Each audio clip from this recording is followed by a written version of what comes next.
Your diesel gauge is working. It sounds like there's a butt coming there. There just wasn't any diesel on her.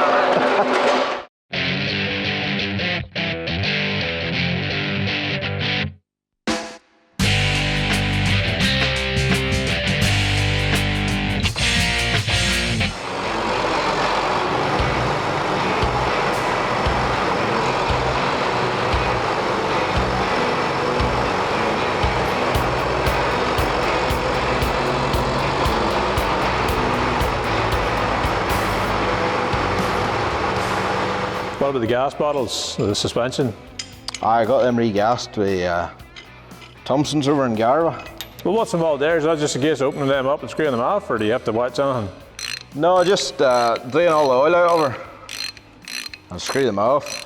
And basically just leave them over them, they regas them for you to the set pressure you want them at.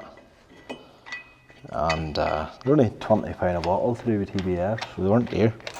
What kind of travel are we getting on the Ram now? Oh yes. Fully functioning now. Yes, you can see that just down there, it's about a finger's width not used. Big change from before. That's a big change. Right, me and you'll lift these off now. Yes, boss.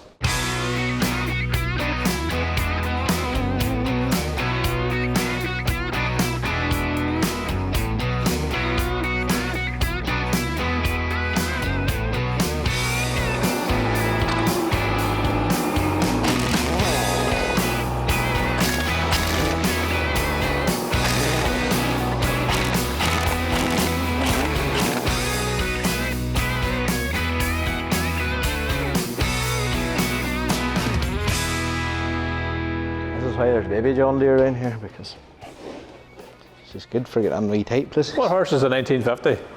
65 or 70. But she's definitely got all. My cousin is a 3065 Massey. We draw silage with that and he draws silage with her to us. In the summertime that just leaves the wee Massey sitting like. It's always a front of the wee 3-cylinder Massey goes out by him. I think a 2040 was the smallest I ever seen. Aye, my dad bought a new 2040 way back in the 80s. She was the yellow rift one with the gears on between your legs. She's just a 4-cylinder non-turbo, that's a 3-cylinder turbo. She's a punchy wee tractor.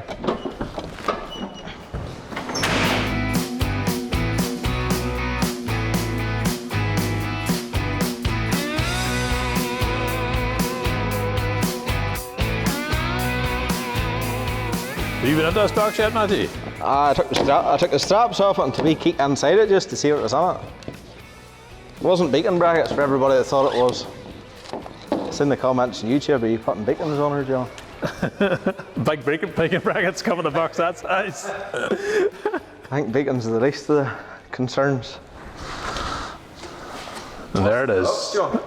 Front linkage. I'm PTO. This is the point where we reveal that a combination of Farmhand and Zuderberg have provided me with a discounted front linkage.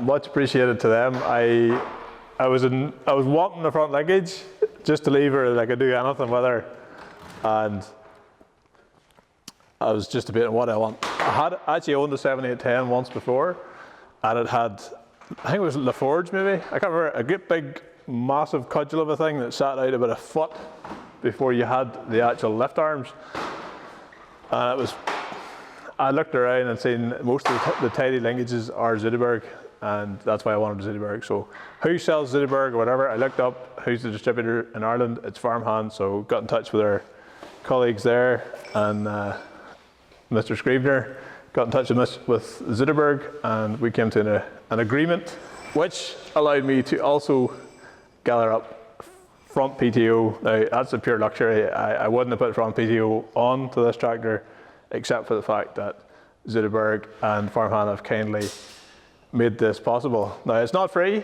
I did put my hand in my pocket. I did buy this, and as I say, this phase of the video is purely about getting the tractor 100% functional.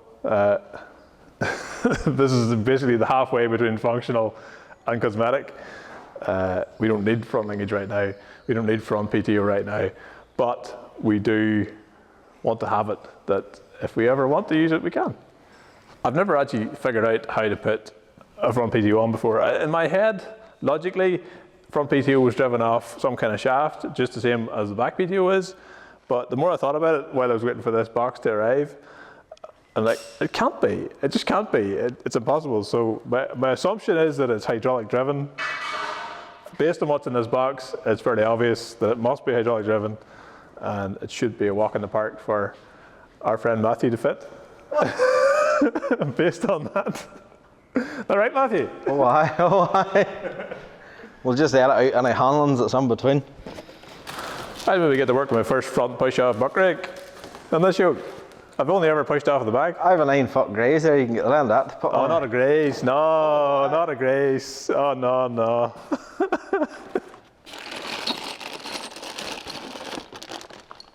Look, they haven't sent you the balls to go with it.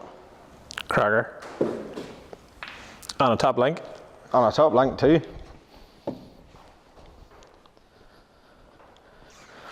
Just don't leave that on her in case somebody steals it some day off you. See, that's my next thing is like, where can I store stuff in this beast? Because the cab ain't that big. So I'm having this massive dilemma right now, right? So because I knew this was coming, and I know I don't want to have slice weights hanging 2 meters in front of her, because if you set the tombstone right at the end of the arms, the slice weights are on in front of it again, and it's just like, I don't want to wipe out every gate post in the country. So what kind of weight block do you want? You've got all the choices. You've got your standard John Deere block, which will obviously look the part. You can go with your British big tool carrier, weight carrier, all ridiculous size box, which looks like nothing. Like we're market gardeners over here, like. To be fair to Fendt, in all honesty, the only thing that I think Fendt have really ridiculously nailed is the weight block, because all the weight sits in around behind in a curve, and there's a flat line at the front, and it's the tidiest weight block you can get as a Fendt weight block.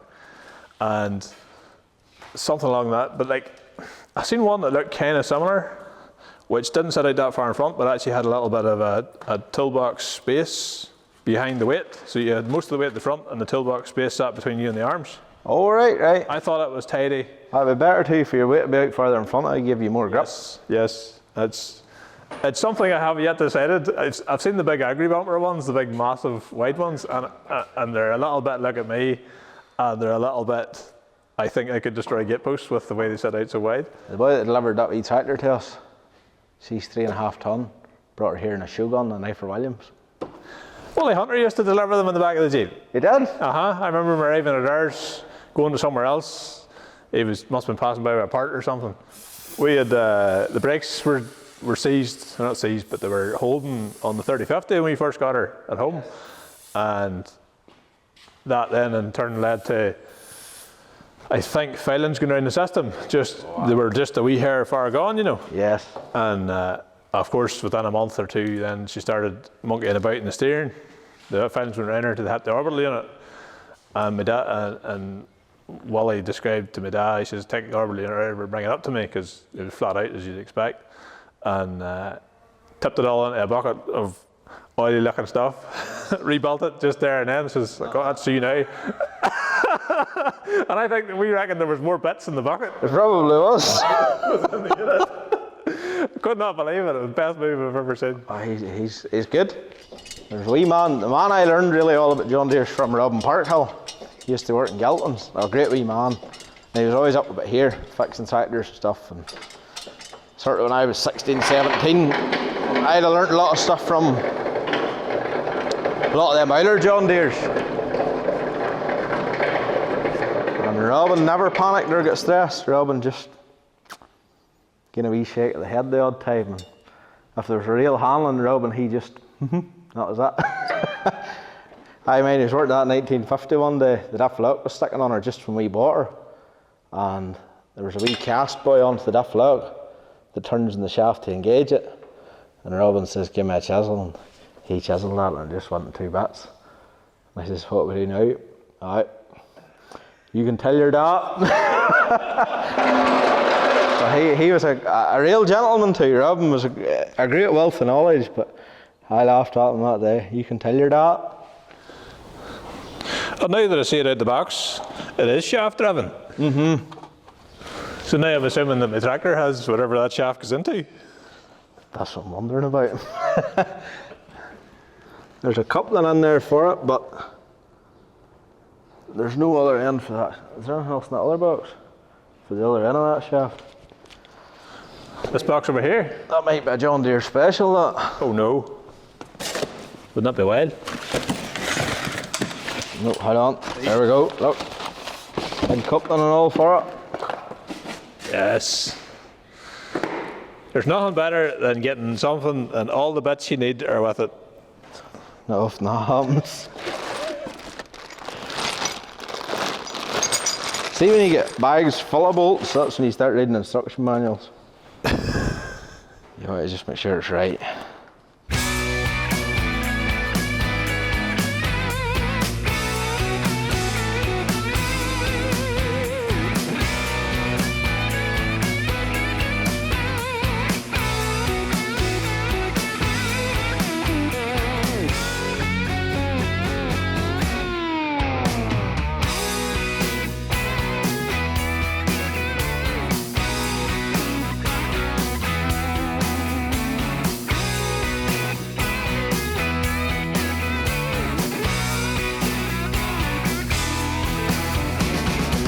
Part 2 tomorrow then?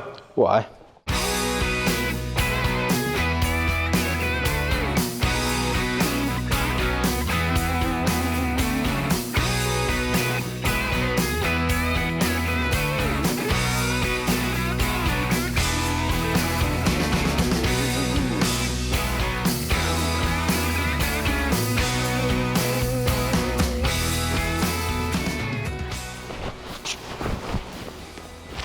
What are you thinking now, Horse? We left this on and try and get the shaft on as well. Yes. All at one time. I'm thinking you'll want my input then. Probably aye.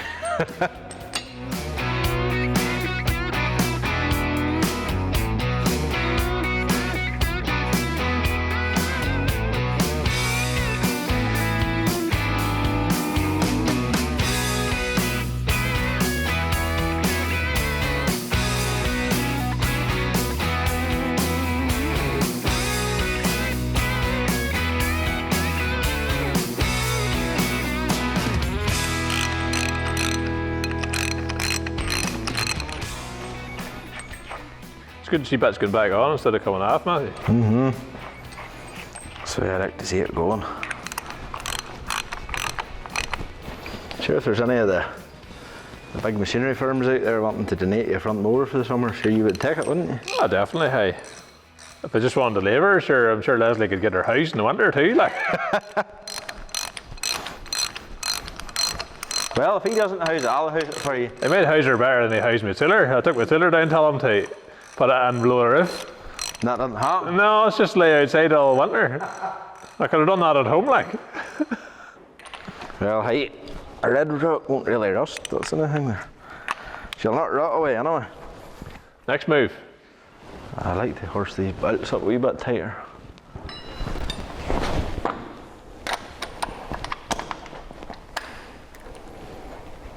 That's a brute of a gun. Really a wee bit big for me, that. And here you go, it sounds like a motorbike.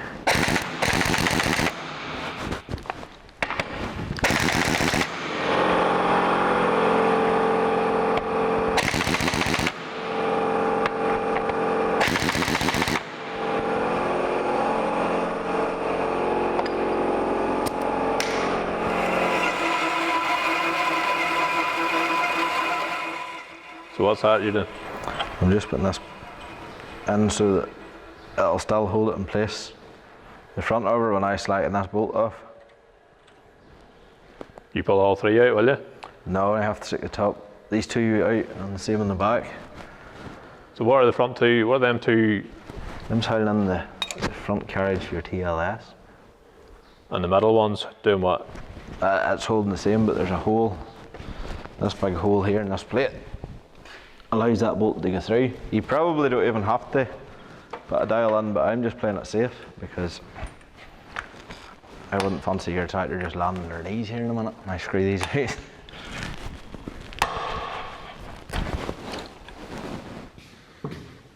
If if that doesn't help. Is that what you're doing a wee bit?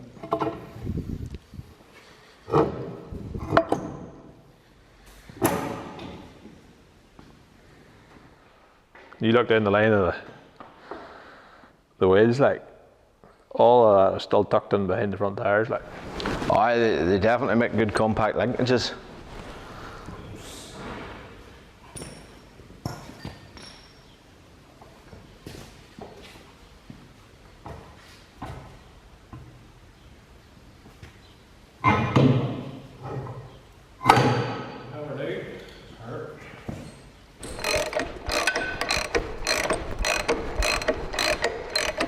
Is there no other ones then you want to add to your fleet? Do you know how I even got back into buying one again? Was I went one evening for Alan to cart silage, just in his TS, and it was that evening just getting the head showered, back in the seat, and bouncing around and getting in the zone. I find it very therapeutic. That is nice to get away from. I go into autopilot. You don't have to think as much, you know. So then the challenge with that is like you're always going to drive somebody else's tractor, you know, whether she's rough or she's bogging or whatever. It's nice to sit in a good yoke when you do have the chance to go driving, something you enjoy driving. And something that's cleaned and. So that's the theory as to why we. My pet hate is dirty windows in the tractor. Dirty windows does my head into. First thing. You give you a sore head all day for something squinting through a dirty window in the sun, beating in on you like it's. It's not that hard to take 5 minutes in the morning and just get the windows wiped. There's plenty of boys sitting in the field half the time. I've seen me in extreme cases, even whenever you're not really in a position to wash the windows properly, go and find a bucket of water somewhere, and I wipe the circle where I can see through to the two mirrors. I wipe the two mirrors and I wipe the back window, a bit that you can see out of when you turn your head. No, I hate dirty windows. As a pet, I hate. But my long-term dream is to end up like Leslie. Just a fleet of classics. Just cruising about, doing wee handy jobs for boys that nobody else wants to do, and my wee fleet, you know. Sometimes them wee jobs that nobody else wants to do can be the ones that you make your money at. What are we doing now, horse? We take this wheel off here to get this shaft slid in. You like my homemade trolley, Jack? Works well on a smooth concrete floor. I found out that when you take it to other boys' sheds to fix tractors, it's not just as good. No, the wee hard wheels are. I just use that for splitting tractors usually. You need one of them, right enough. Hardly that up. She's like one of them, what a Gatling guns. I suppose she is.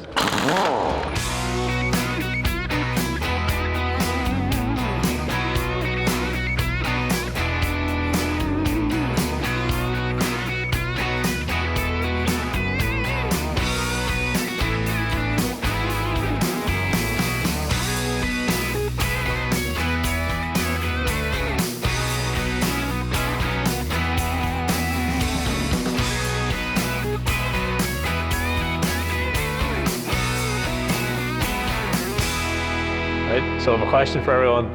While Matthew's studying up the front linkage and how they connect up my oil cooler, this on the side of this engine is the fuel pump. If nobody's ever wondered how an engine works, pumps the fuel in, fuel burns, drives the piston down. Question: when I first got this tractor, a lot of keyboard warriors were telling me I got the wrong one, I got the right one, whatever. Apparently the common rail is the one that's if it's going to give any trouble, it'll be the one. But my question is, what does the common rail look like? This looks like a really, really conventional pump. It's huge. Like, look at the size of that pump compared to my hand. It's enormous. And the fuel lines running all the way to the injectors come in the top, and they've got the return pipe for the overflow. So where's the electronics in the common rail for the intelligent injectors? Is that all part of this pump up in here at the feed side, or what? So answers in the comments. tell me which engine I've got. And this is what provoked that question actually, is this oil cooler. And the pictures that came from Zuckerberg had the common rail version of the picture and the non-common rail version of the picture.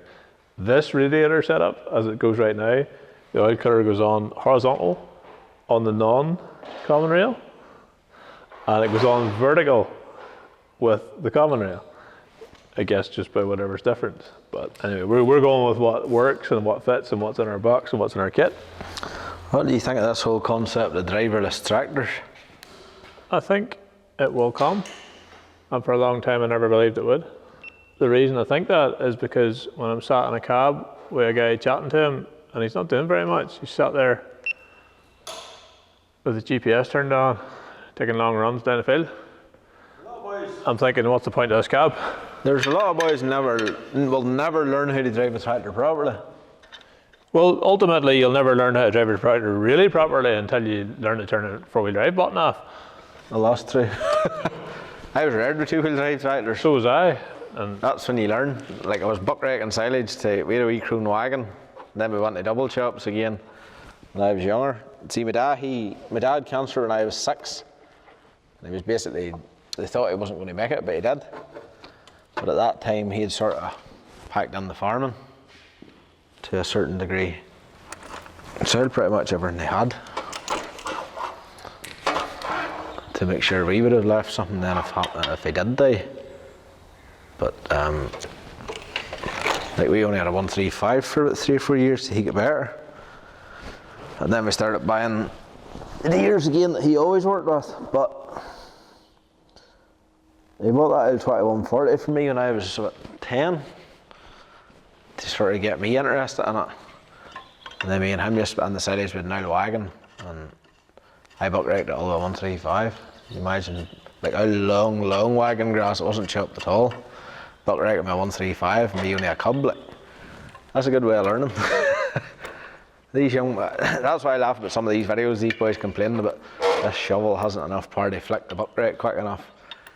Tell you, if you had to learn to buckrake at a 135 with a push-off buckrake, and every time you want to push off, you had to change the lever below your legs to get the spools to work. You'd have thought a 410 JCB was an animal. Probably my memory of two-wheel drives of a couple, but they're all carting silage. Like Jimmy used to cart with a 2140 SG2 and a 2650 SG2. Yes. So they were the pair, and the two 12-ton racers apiece, you know, on the wheelbarrow wheels. Yeah. That as soon as there's a pull come on at all, you were bit.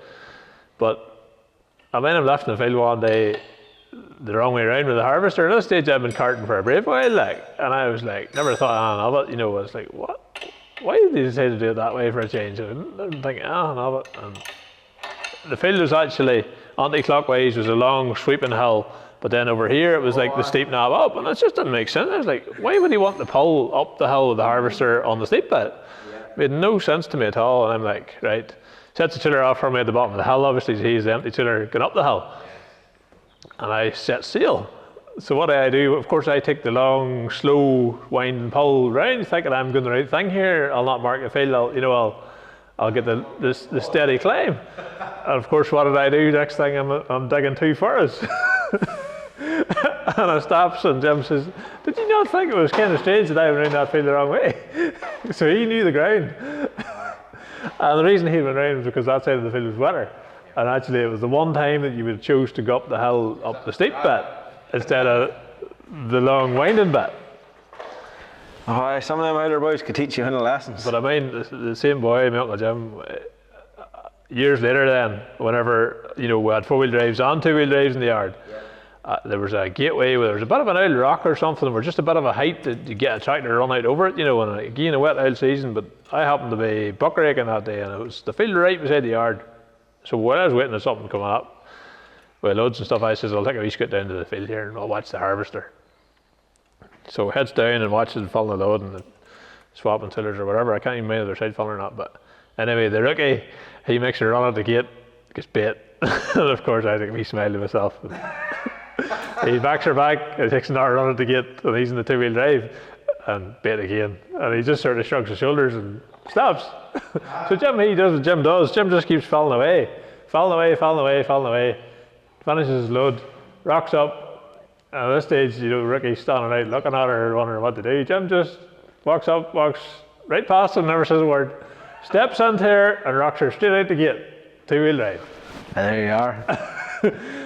And you just can't buy that kind of experience. Like, you know, he was used filling harvesters, pulling the harvester on the trailer up around the field with a 2-wheel drive tractor driving the harvester. 4-wheel drive tractors weren't unheard of really. 30 years ago they weren't important. That was just a luxury if you had one.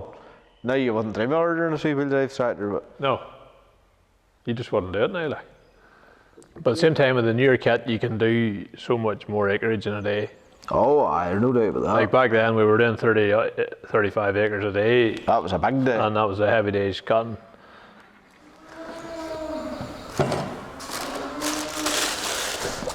What is that? That's your new viscous drive for your farm. How does that work? There's a liquid in there. She senses the temperature of it, and the liquid that then allows, she'll run. They don't run at 100%, they run slowly. They'll run a wee bit, you know. But then when she senses the temperature change, she tightens up and she'll drive the fan full open then. So it's basically, I think the idea on it was to save in horsepower when they don't need to be driving the fan, but for all it is, I think a straight fan's nearly better. Well, the old fella asked me about sewing her up tight, solid. Is there even a kit for that in these jokes? Aye, I've seen boys get ones made before, you know, but He done it in the 50 with straps, like, but it's a bit agricultural. Like. no, there is some boys will make you up like a wee boss. Some tractors you can even buy a boss kit to put on them, you know, but I can really keep them original if you can, put the proper thing on. But The boys really want to know is when you're putting the bacons on her, like. oh, brackets and all there for you. I'd like to see a big load on her first and her not warming. And then I'd like to bring it down the hill and push my foot in the brakes and let it off and feel her run on. Aye, that's a nice experience. And then I want to hit a big bump on the road and feel just how smooth it is. No more bouncing about. No more bouncing.